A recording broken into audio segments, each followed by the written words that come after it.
xam dañoo xool Thiès bu baax a baax dëkk fii xam dëkk bi ni muy doxee xam li fi xew xam lépp décidé boole seeni xalaat décidé boole seeni xel décidé boole seen mën-mën pour se mettre au service de cette ville de Thiès, de ce département de Thiès que nous aimons tous tant. Et boo xoolee ni ngeen ñëwee rek nga xam ni que nous ne sommes pas seuls dans cet engagement. Yéen même en tant que presse, vous avez les mêmes soucis, vous avez les mêmes préoccupations que nous-mêmes, issus de différents milieux, issus de différentes structures. Tout à l'heure, le coordonnateur va en préciser davantage. Donc, dans tous les horizons, les questions de tous les horizons, sans exclusion, d'ailleurs, comme je l'ai dit tout à l'heure, décider de monter un mouvement, taxawal Thiès rek moo ko tax a jóg. Et pour cela tey jii ñu am plaisir de convoquer la presse pour justement def notre déclaration pour que nul n'ignore que désormais dans le milieu citoyen, dans la lutte pour le développement de Thiès, dans la lutte pour le développement du département de Thiès, il y a des acteurs qui se sont levés, qui ont uni leurs forces et justement pour porter le combat au nom de tous les Thiessois et surtout au nom des intérêts thiessois. Et c'est pour cela que parmi ces gens-là, je peux citer quelqu'un comme M. Cheikh Lo, que vous connaissez très bien, qui a eu au niveau de Thiès un parcours politique remarquable. Et de cette expérience-là, il a compris qu'il nous faut toujours rester debout pour cette ville, pour ce département que nous avons tant. Et c'est pour cela qu'il est ici parmi nous. Et je dois vous annoncer que nous l'avons porté comme notre coordinateur, M. Cheikh Lo. À ma gauche, vous avez aussi un autre homme public, un homme politique aussi, que vous avez l'habitude de voir. Vous l'avez connu avec le leader Maodo Malick Mbaye de Gëm Sa Bopp. Vous l'avez connu dans le Benno Bokk Yaakaar. Il est là aujourd'hui. Il a compris aussi cette expérience, lui a servi de comprendre qu'il faut encore avoir d'autres initiatives,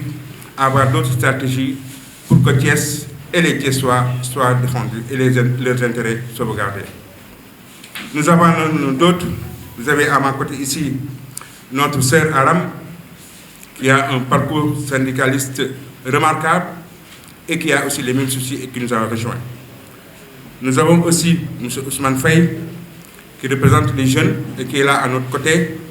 et qui a compris aussi pour que Thiès soit debout, il faut que ces populations restent debout. Nous avons aussi d'autres personnes, Céline Saliou Faye qui est là dans la salle,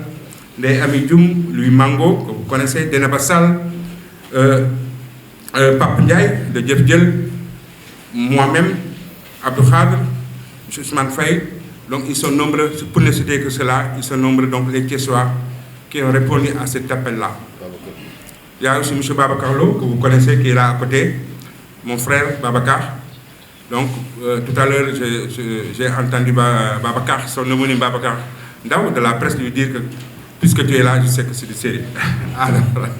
c'est pour seulement vous dire que, en fait, c'est des filles et des fils de Thiès qui se sont levés, juste pour dire que cette ville-là, ce département-là, nous allons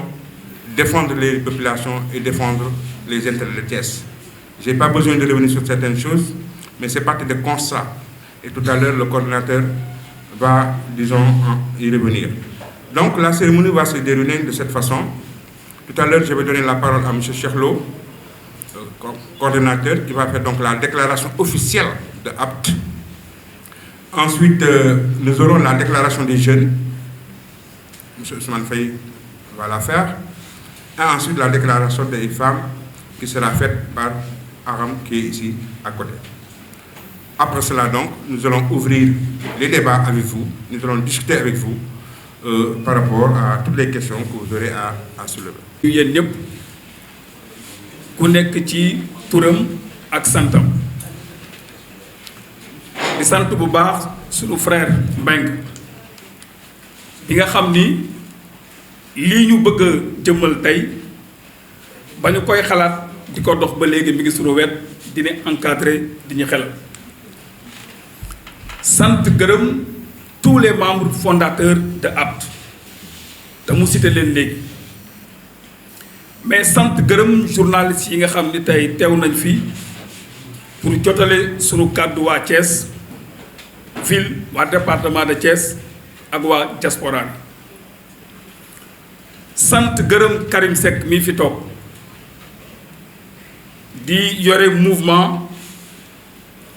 dekkal cosaan mais sant gërëm aussi sunu frère artiste bu mag di Moussa Seck te mu ñëw teewe ko ñu seedi ko wax ak moom wax ko initiative yi ñu jël mu nangu bokk ak ñun ànd ak ñun ba wax ni nañ ko jox mu yore volet culture di ñaanal sunu yaay bu baax Adja Garmi Fall ñaan yàlla xare ko àjjana lii ñu sabab bëggoon koo lancé àjjuma ba le passé génnam àdduna moo tax ñu renvoyé ko ba tey te bañ ñu ko woon renvoyé waat pour ne pas faire perdre du temps aux autres membres de APT li ma wax tey dañu fi dajale parce que jamono buy dox di dox ñun ñu fi taw ñépp ko dale si man ku nekk am nga au moins 25 ans de carrière politique am au moins 15 ans d'expérience en matière de gestion des collectivités locales donc kenn mënatuñoo nax ci politique kenn mënuñoo nax ci gestion des collectivités locales yéen ñëpp gis ngeen 2022 bi waa Thiès jëlee ay nit teg leen ci bopp institution municipale yi kenn dégguñu ñu def ñaari at ak genn wàll ñu bàyyi leen ndax démocratie moo maye boo demee joŋante ñu gañe la nga félicité ki la gañe bàyyi ko mu liggéey mais bu ñu doxee jamono ba am xeetu njublang yu bees yu génn ay nit bëgg kaa doxal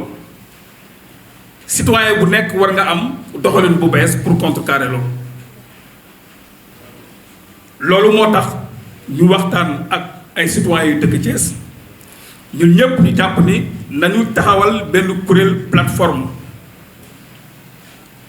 citoyenne boo xam ni rôle principalement mooy défendre intérêt Thiès ak défendre intérêt donc Thiès waay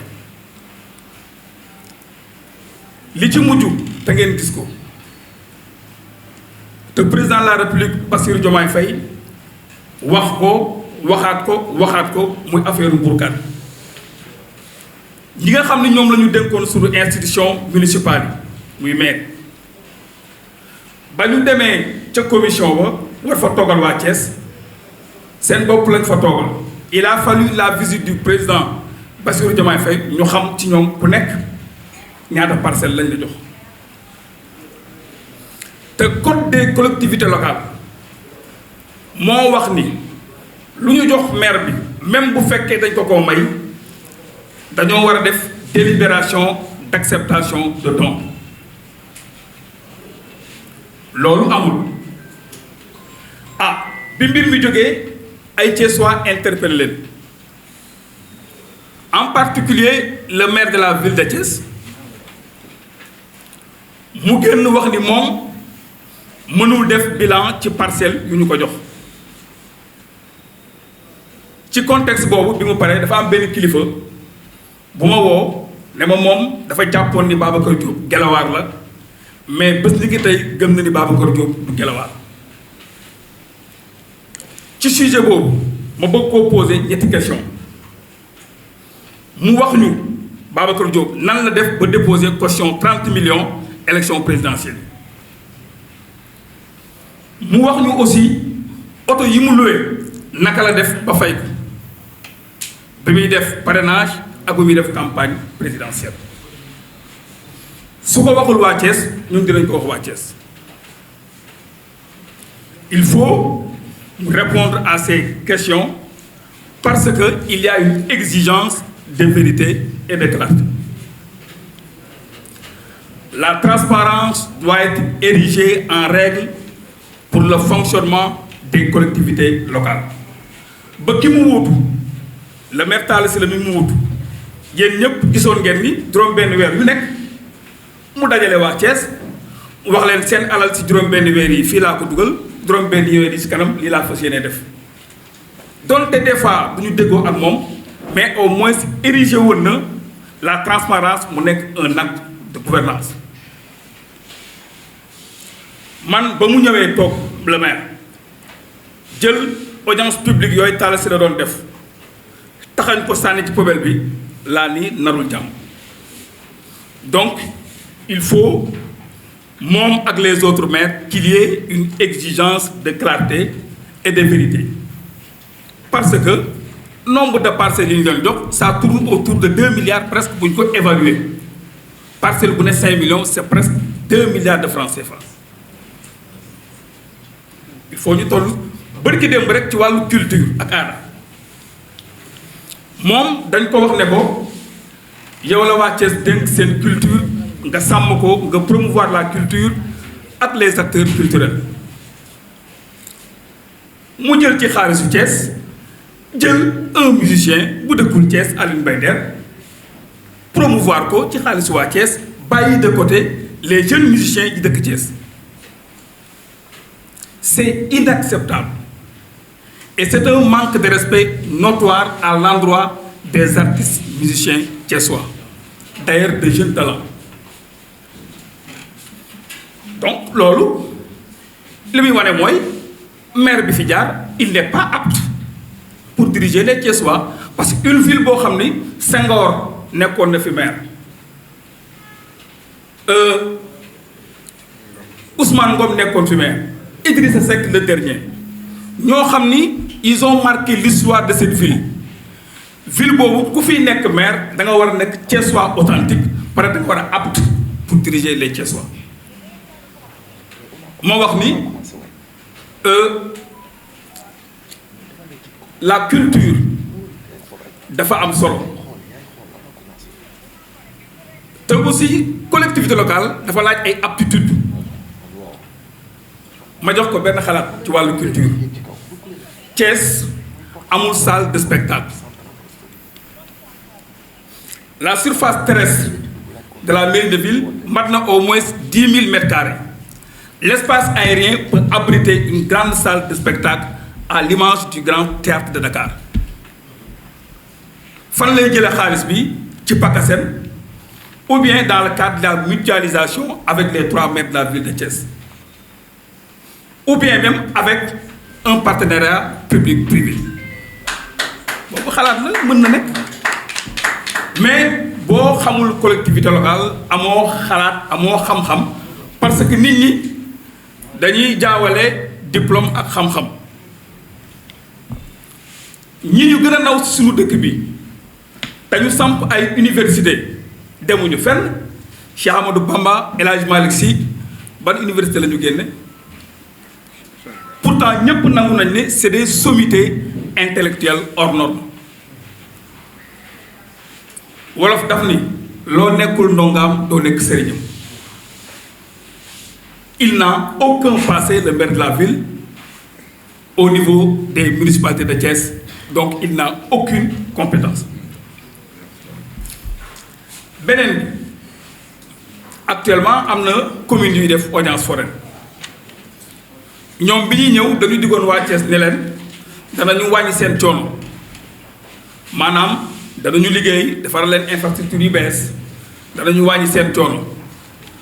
ma joxaat leen ñaari exemple audience foraine yi ñuy def ci mairie yi ñaata la ñuy laaj askan wi 5000 francs wala 6000 francs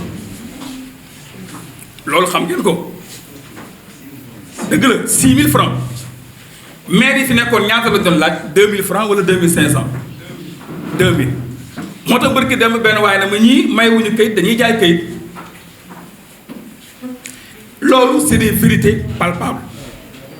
ban maire ngeen gis ñaari at ak genn wàll mu teg une infrastructure parce que un maire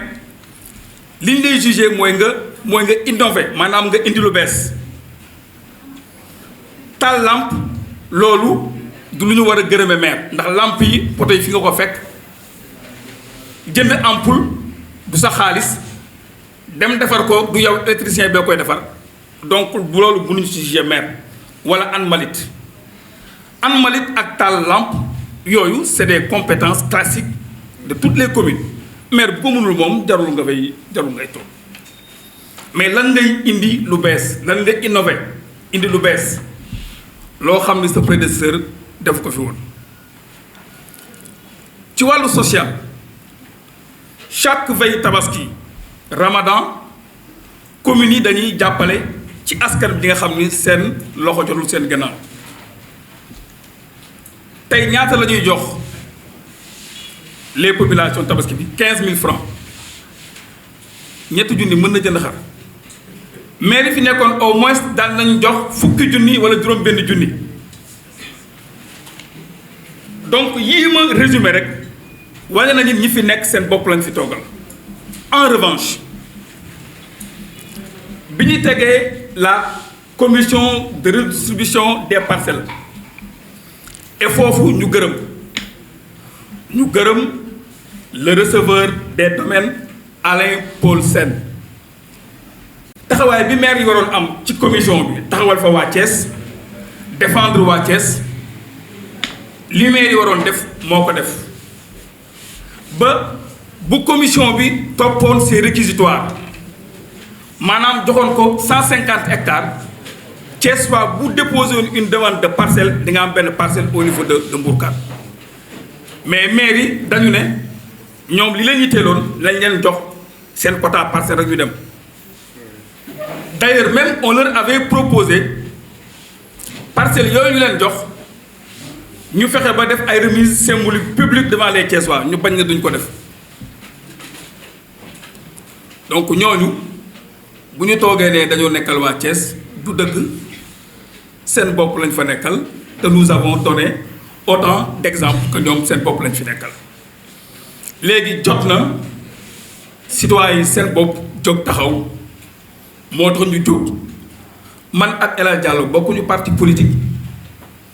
Aram moom syndicaliste la Mbengue sunu grand bi c'est un enseignant émérité politiqueul ci Doumbouya lañ ko xamee woon mu koy jàppale malgré les pressions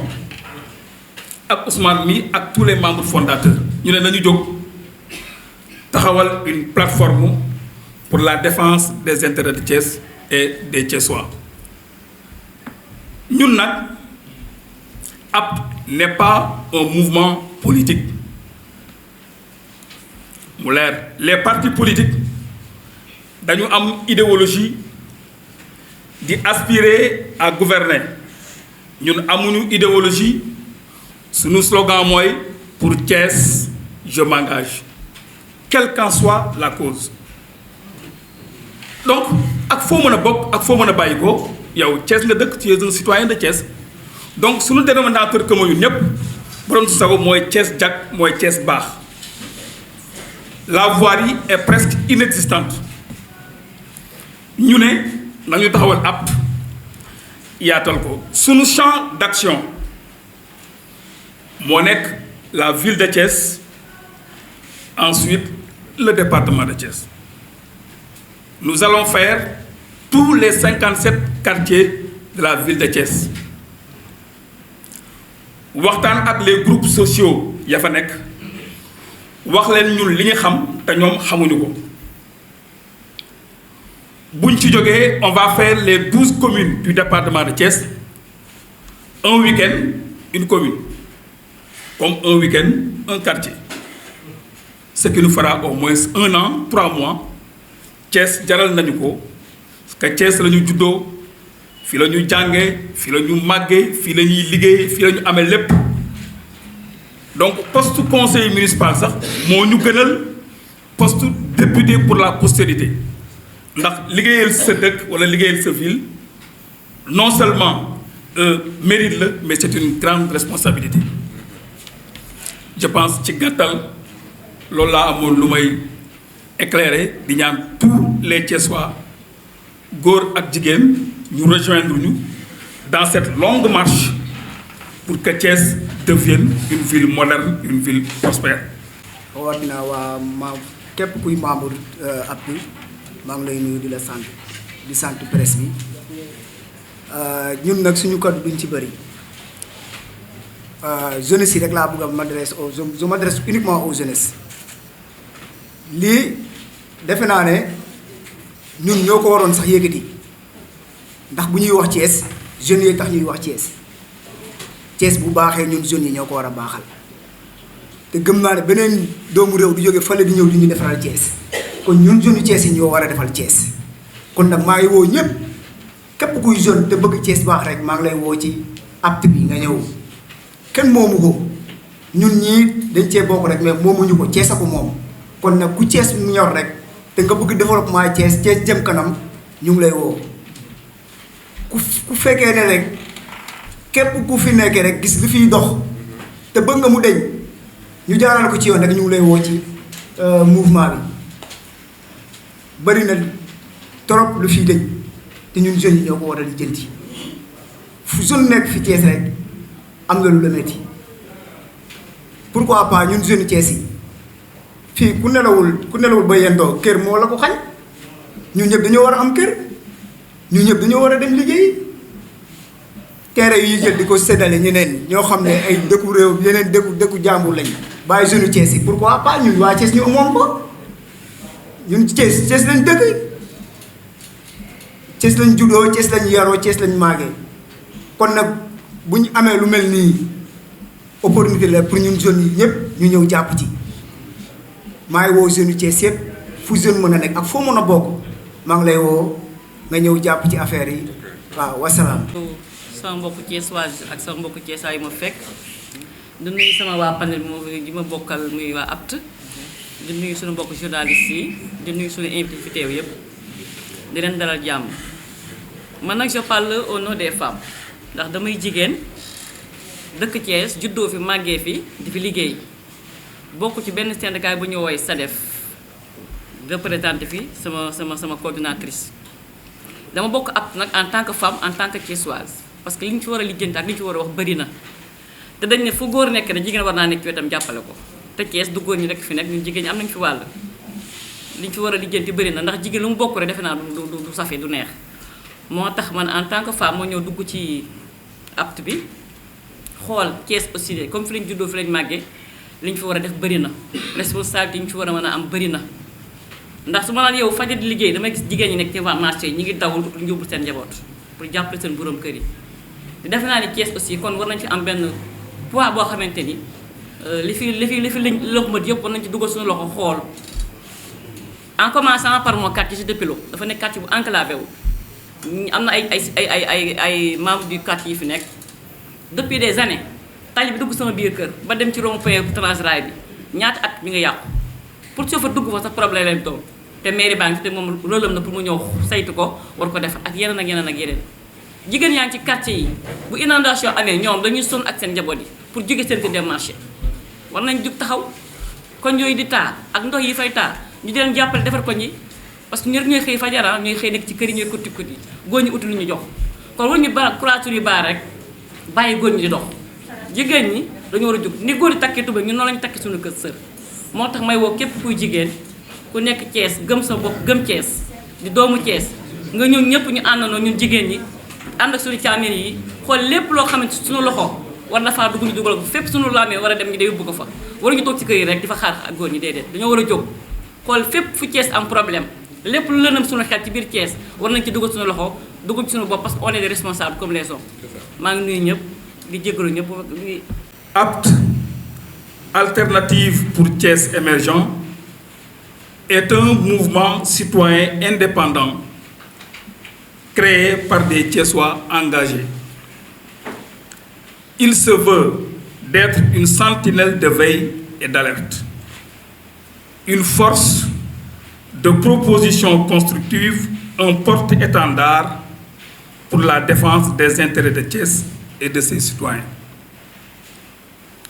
Le mouvement est ouvert à tous les citoyens et citoyennes de Thiès qui partagent nos valeurs